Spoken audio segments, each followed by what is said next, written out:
Grant is the rangeland management specialist with the Natural Resource Conservation Service and the Concho Valley region of Texas Grazing Land Coalition right here in San Angelo. So he's the bomb, basically. He covers 15 surrounding counties. He was raised on a farm and ranch in Reynolds County, and he attended Texas A&M University in range science. What other major is there, right?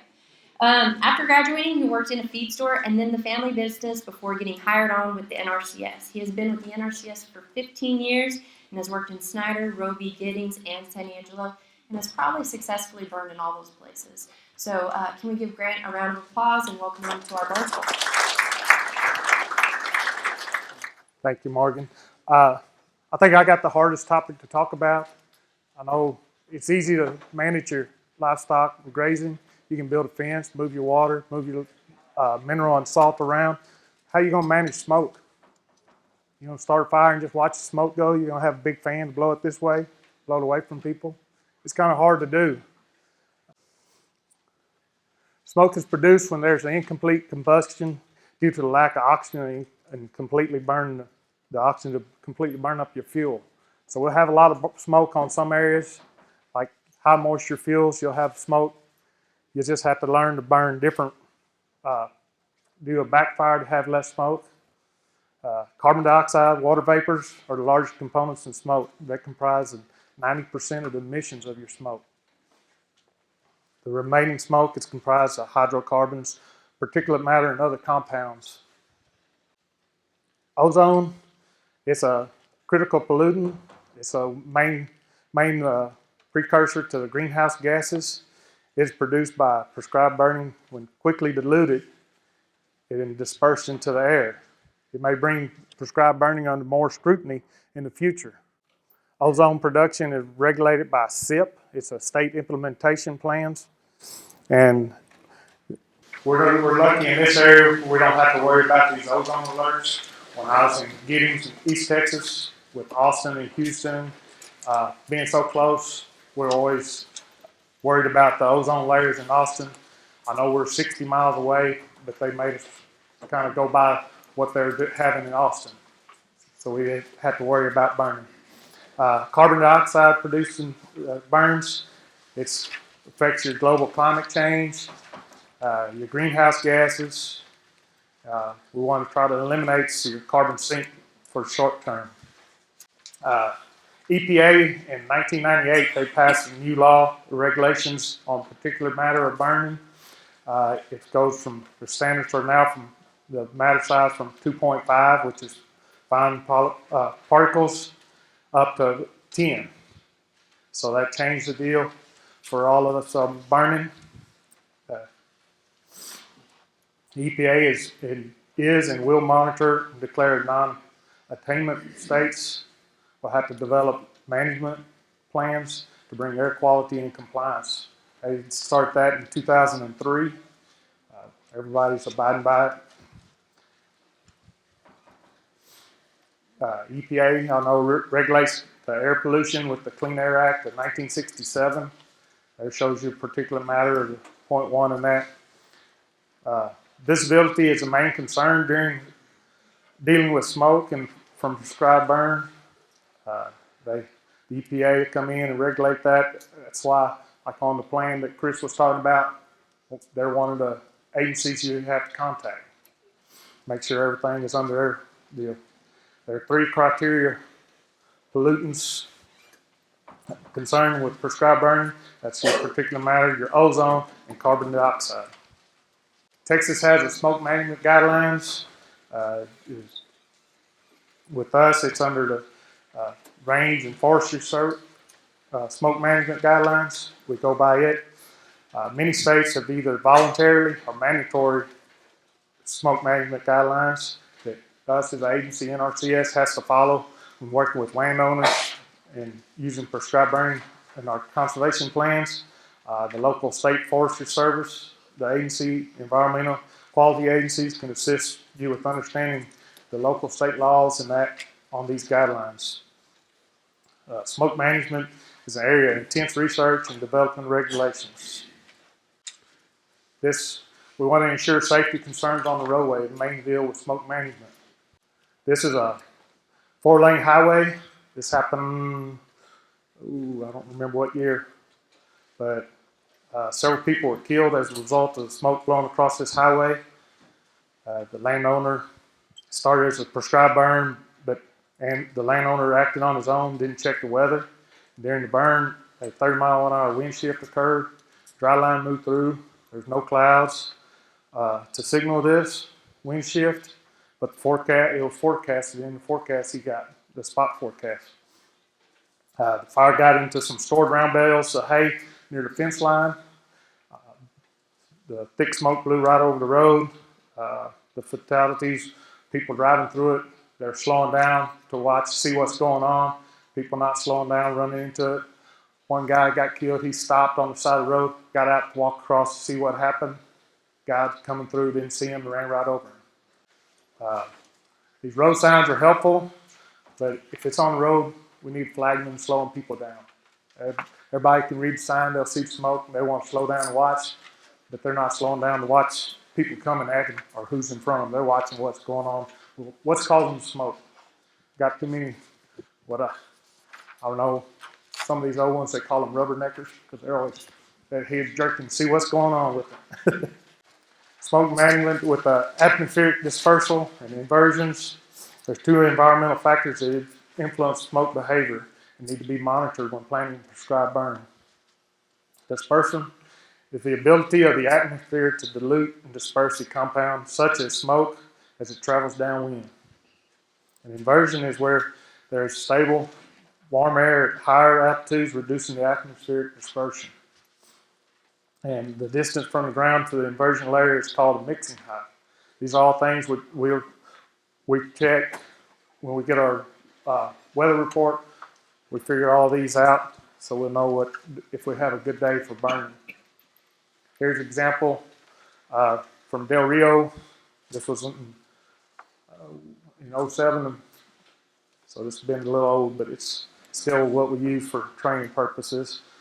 The product of the mixing height and transport winds. You can see a south wind was 12 miles an hour, and mixing height is 2311.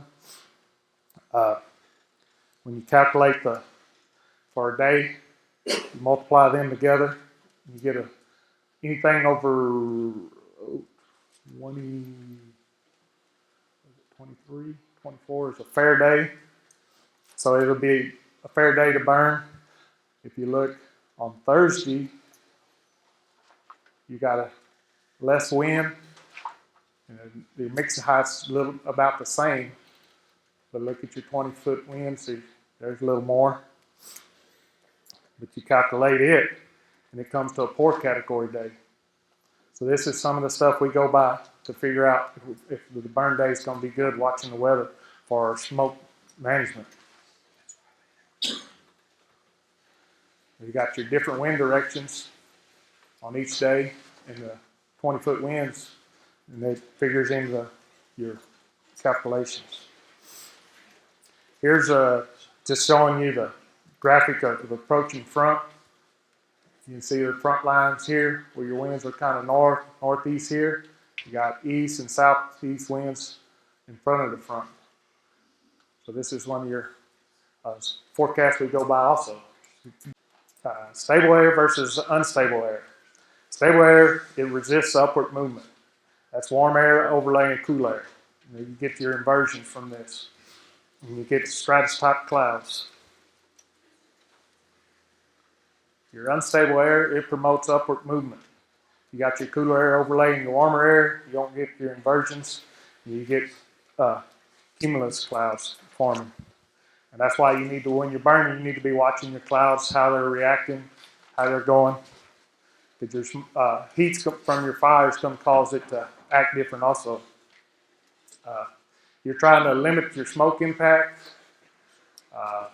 You watch your smoke screening procedures. Determine areas affected by your smoke plume. There's some guidelines we go by. We go 5 miles out for grass. Vacuum fires also use 5 miles. 10 miles for head fires and fuels other fuels in large burns like 500 plus acres. Here's kind of how we come up with our smoke management map. We outline our property. We put the general wind direction that we're going to try to burn with. Most time here we have a southwest wind.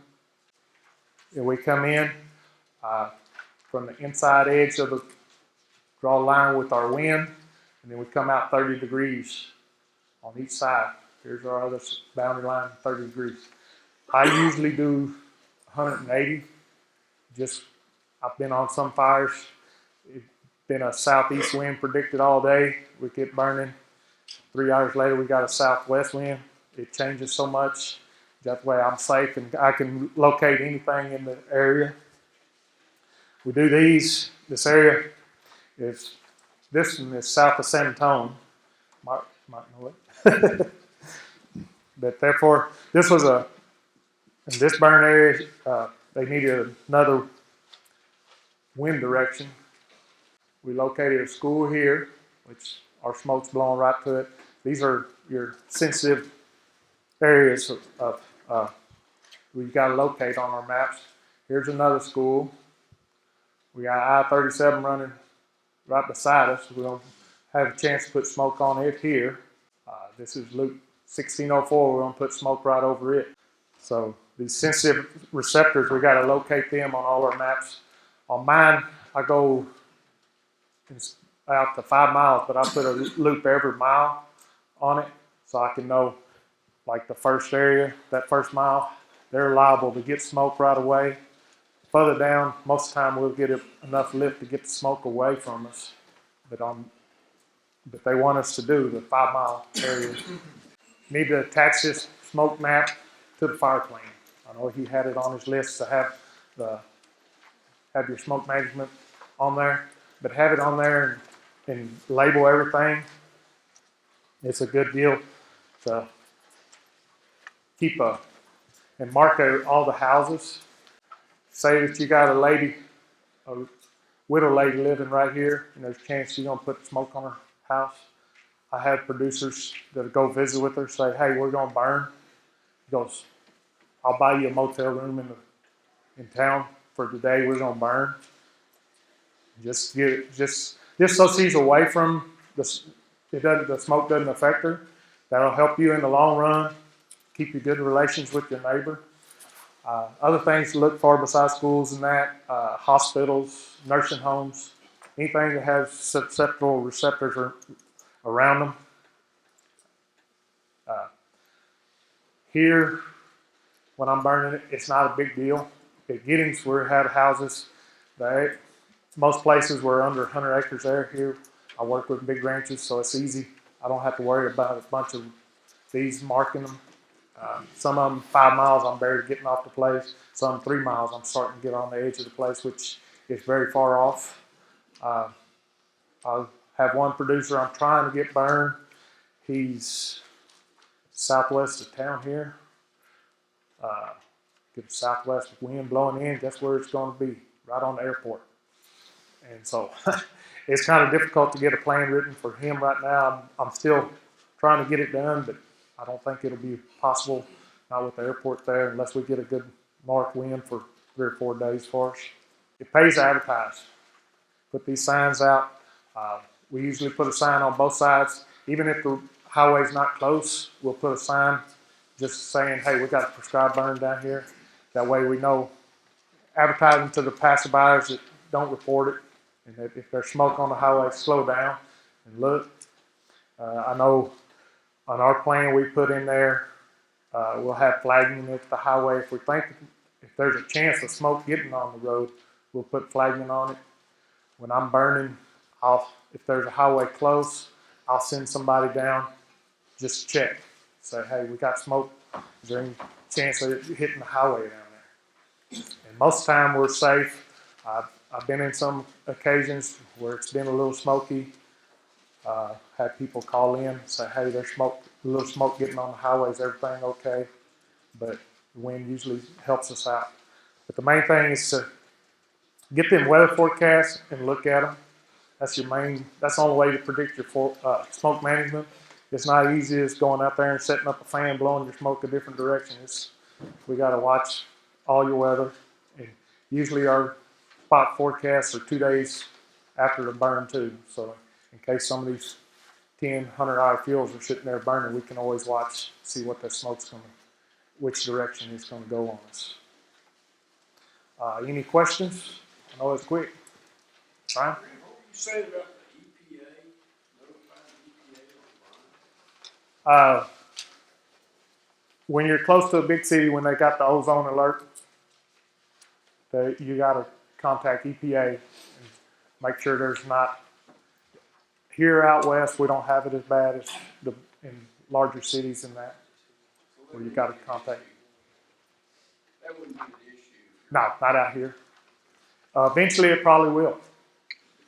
If the way smoke's going, and some of the people just they don't watch it, and it affects the towns. I think Mark did my first burn training, and we were in Sinton at the Welder Wildlife Area. The day before, Nature Conservancy did a burn. We were supposed to burn the next day. They almost shut us down because the smoke from the Nature Conservancy settled in on Goliad. It all just settled right there on town that evening. And then, so we you got to watch for it to do that. But that's what EPA is going to be after us. Fair days are 24,000 and above. So we try to do fair, best to get a good day, but that's hard to do. I think, like Mark said, you get maybe 10 days of good burning in a burn season. This year was unusual. I think we did probably 12 to 15 burns this year. Last year, I think I did 4. I know, I think John Ware at Stillwater said it best. He goes, you're going to have seven good days to burn, and guess what? 4 or 5 of them are going to be Saturday and Sunday.